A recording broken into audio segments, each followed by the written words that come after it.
what makes science so special? Like, what gives it that objective and unquestionable and exceptional status that it seems to have? Even though we all fully know that it is a discourse, it seems to separate itself from other discourses and attain a status of authority when it comes to speaking on whatever topics happen to fall under the domain or are made to fall under the domain. Increasingly, more and more things fall under the domain of scientific discourse. Over the course of history, more and more things and more areas of life were brought under the scope of scientific discourse, as if those are things that previously science wasn't able to talk about. Over time, science makes a claim to those things. It claims that it has the authority to not only talk about them, but to know them and to study them and to understand them better than the lay people. And thus, more and more things and experiences are seen and are made to seem to only be able to be understood and explained by scientific methods and classifications. In saying that scientific knowledge is given an exceptional status by the discourse that produces it, I mean that we in culture have learned to set scientific discourse aside from other discourses as something that's not like the other discourses, something that precedes social construction and thus is natural and unquestionable.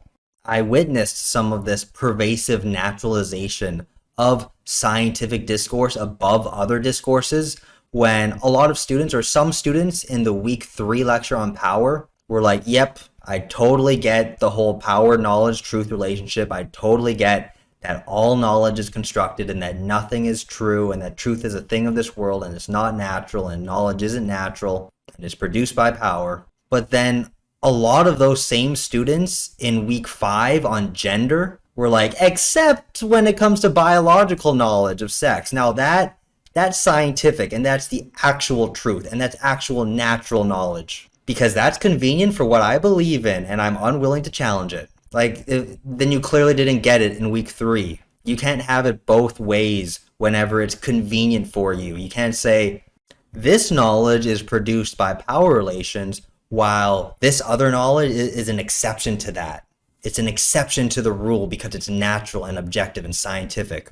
As if the rules suddenly don't apply to scientific discourse and we shouldn't question its equally socially constructed origins the same way we do every other discourse.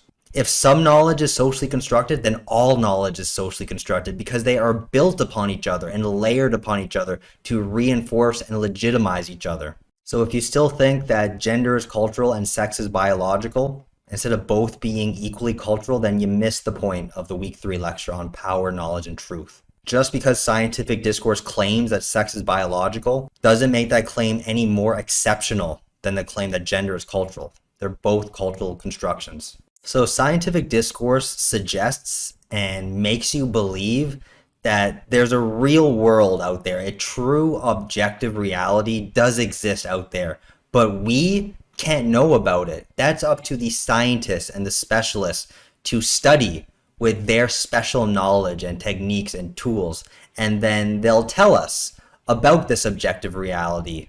So it's already enforcing relations of dependence between the masses, that is the lay people, the commoners like you and I, and the specialists and experts and authority figures who occupy a privileged subject position in scientific discourse as the only ones with exclusive and privileged knowledge to see things as they really are, allegedly. And, they're so benevolent enough to share the wisdom and truths of the universe to us, the unenlightened masses. It's similar to the priests and religious authority figures of yore who were allegedly had a closer and deeper connection to this transcendental power that you couldn't see.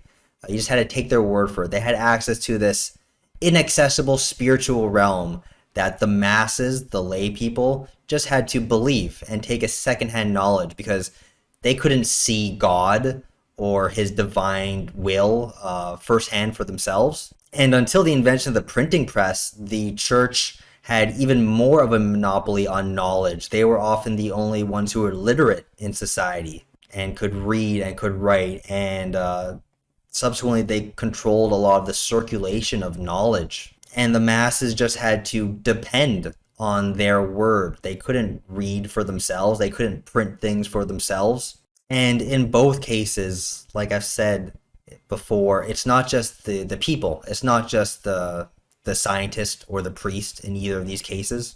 It's the entire discursive array at work. All of these scientific reports and studies and texts, or the holy texts, and the whole body of knowledge circulating around any ideas or topics that fall under the domain of either of these discourses. Or as we'll get to, both of these discourses, a lot of areas of everyday life that used to fall under the domain of religious discourse and its prescriptions have been taken over by scientific discourse. So the power is still there being wielded upon us, and it's conducting our own conduct. Now it's for scientific and medical reasons, often more so than religious reasons.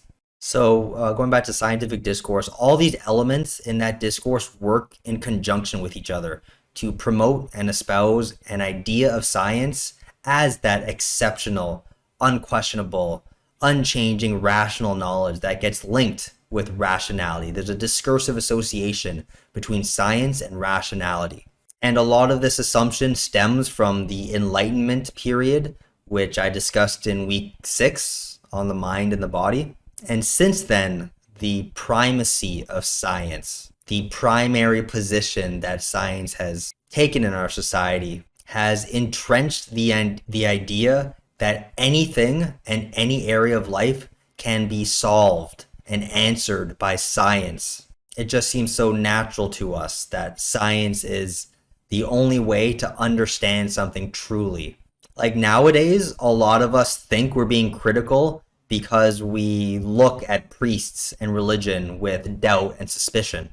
But then we turn around and unquestionably accept and believe all scientific tenets and the scientists who produce them. Again, we're picking and choosing when to be critical and when to just accept things as if they were facts. I mean, it's not like we personally know those scientists any more than we know that priest that we turned our back on. Because, like I said in the Week on Culture, we have this ideologically tinted lens, these invisible glasses that we're wearing all the time, that from that lens, from that frame, the scientist's subject position is one that we're supposed to believe and trust in all matters. Even though, again, like I said in the week on Orientalist scientists, these are still humans living their own human lives, and they're fallible. They have their own human flaws and their preconceptions and motives. And a lot of the objectivity of science is enshrined in the scientific method. The idea that you need to follow a certain series of steps that are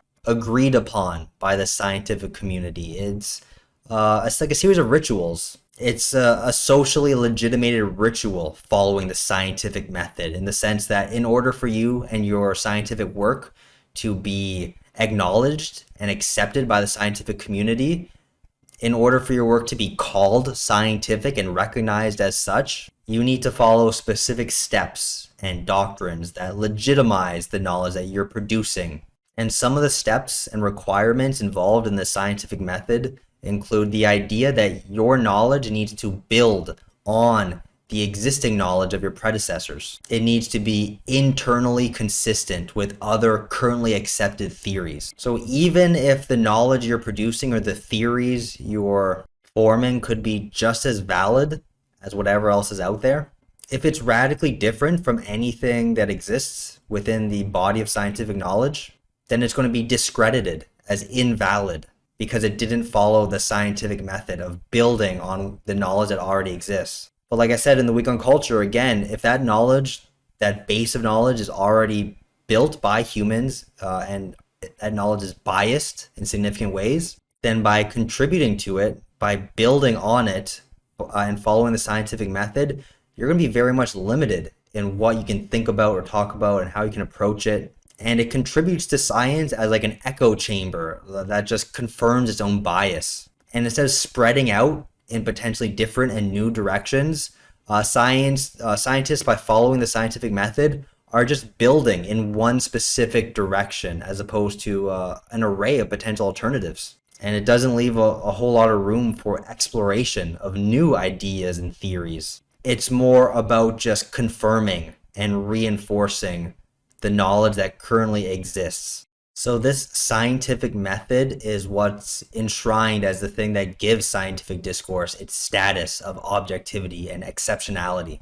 But the scientific method is just a norm like any other. It's a group norm that's set by the group of the scientific community. And everyone, if they want to see themselves or be recognized as scientists, as contributing members to that community, they need to adhere to those norms. And it's very restrictive in terms of new knowledge that can't be produced because it flies in the face of the strict method that scientists are made to follow. And this method and the many of the scientific conclusions that have been drawn from it have been proven to be wrong and fallible and constantly changeable over the course of history. The only thing that's really guaranteed is change, and the fact that a theory one day will be disproven decades or centuries later. Once paradigms shift and new generations of scientists settle on ways of looking at things that offer up different explanations of them, their common sense will replace the previous common sense. Like, that's why it's called common sense, because it's held in common.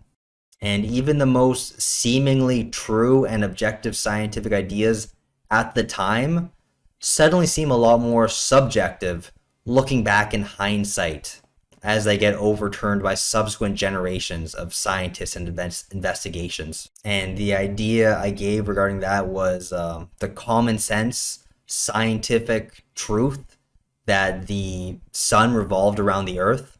At one point in time, that was seen as a scientific fact, as this indisputable, unquestionable truth of nature. But it's since been overturned and disproven and replaced by something that seems just as natural and true to us. And their ideas that they held in the past, however scientific it may seem to them, it seems silly to us in hindsight. So the scientist Max Planck is quoted in saying that new ideas don't win, really. What happens is that the old scientists die and new ones come along with new ideas. So common sense is only common until those people who are holding it in common die of old age and they're replaced with new people who hold new senses in common. So the whole scientific method is based on the premise that scientific knowledge is getting truer and truer as it goes along. As if the previous generation of scientists, yeah, they were true, and now we're building upon that, so it's even more true now. But history isn't just a linear progress like that. The history of science has shown that everything which used to be seen as true has turned out to be false in some regard, which leads to the question of what things do we currently hold in our current paradigm as true that in the future will prove to be false. So like I said, scientific discourse attains the status of possessing a privileged way of seeing things. I, as a layperson, can't look at the same phenomena that are occurring in nature the same way that a scientific expert could, and derive meaning from it or interpret what's occurring there with the same approaches and knowledge and terminology that the scientist would be able to. I can look out my window right now and see a dark, rainy day, but I can't physically see or explain the complex weather patterns and climate events that produce those raindrops that I'm seeing on my window the same way, say, a meteorologist could. I can see the landscape, but I can't see or explain the geology of the landscape the same way a geologist could. I can see foliage and plants outside, but I can't see or explain the processes of photosynthesis that are making them grow. I have a base surface level perception of what's happening when I perceive and experience the natural world. And then I need my perception of these things explained to me by all the specialists of each of those areas.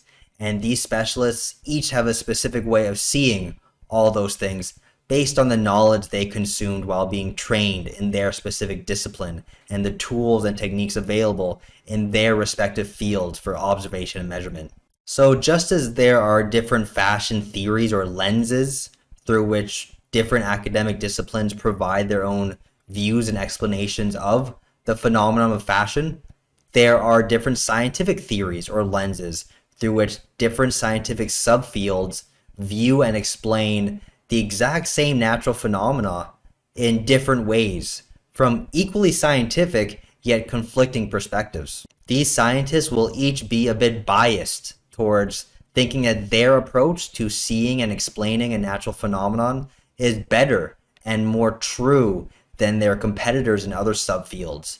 Because just as we discussed last week about how near and dear we hold and defend our opinions, these scientists have personally invested their whole academic lives and careers into learning and reproducing their scientific field's methodology.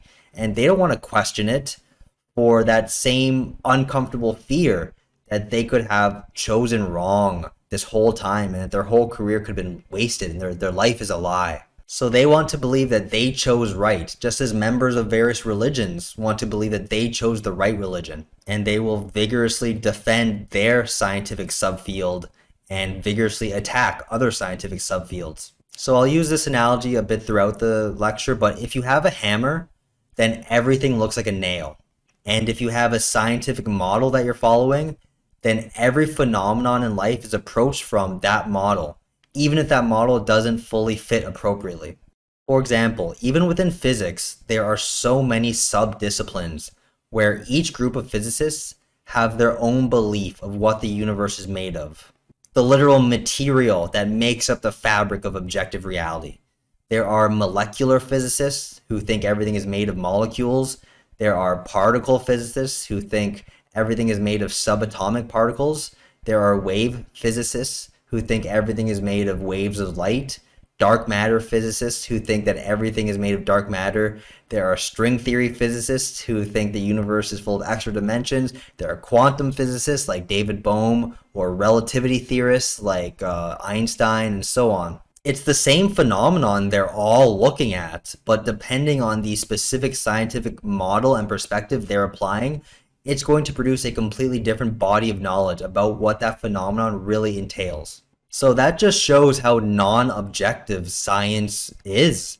If all of these well-trained, intelligent scientific experts who each purport to be authorities on the matter are all looking at the exact same thing, but they have their own ideas and beliefs of what the phenomenon truly means. They each have their own unique hammer, and they're looking at the same things as if it's a nail that only fits their hammer. So science is really a lot more subjective and human influenced than the objectivity that it purports to possess.